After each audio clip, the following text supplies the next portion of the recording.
ശരീഫേ നമ്മളെ പൈപ്പ് കേടുന്നപ്പോ നേരാക്കണല്ലോ ഇതൊന്നിന് വരുവോ?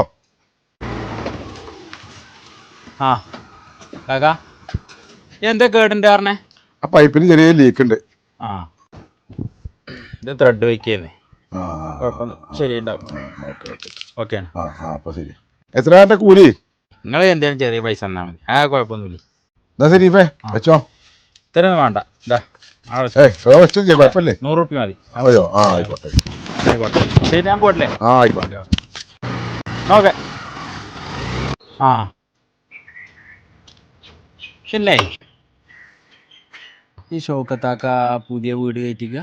ആ മൂപ്പര് ഇപ്പോ എന്താ പുതിയ വീട് കയറ്റി കൂടിയിരുന്നല്ലോ. അല്ലേ അയാള് ചെറിയ വീടാകുമ്പോൾ ഞാനാണ് മൂപ്പര് വയറിങ്ങും കാര്യങ്ങളൊക്കെ ടാപ്പ് നേരാക്കലൊക്കെ ചെയ്തിരുന്നത്. ഇപ്പോൾ അയാൾ വലിയ വീട് കയറ്റിയപ്പോൾ എന്നെ അറിയിച്ചതന്നെയല്ല, വർക്ക് ചെയ്യുമ്പോൾ തന്നാവില്ല. ഞാൻ അയാൾ അന്ന് പാവലേന്ന് എഴുതിയിട്ട് 500 റുപ്യയുടെ വർക്കൊക്കെ എടുത്താലും ഞാൻ 100 റുപ്യൊക്കെ വാങ്ങിയിട്ട് പോരുമായിരുന്നു. പണവും പ്രതാപമൊക്കെ ഉണ്ടായപ്പോൾ മൂപ്പര് നമ്മളെ പറഞ്ഞു. ഇതൊക്കെ തന്നെയാണ് ഒരു കാര്യം. മനുഷ്യന്മാരുടെ കഥകൾ ആലോചിക്കുമ്പോൾ. ശരി എന്നാ ഞാൻ പോവാ.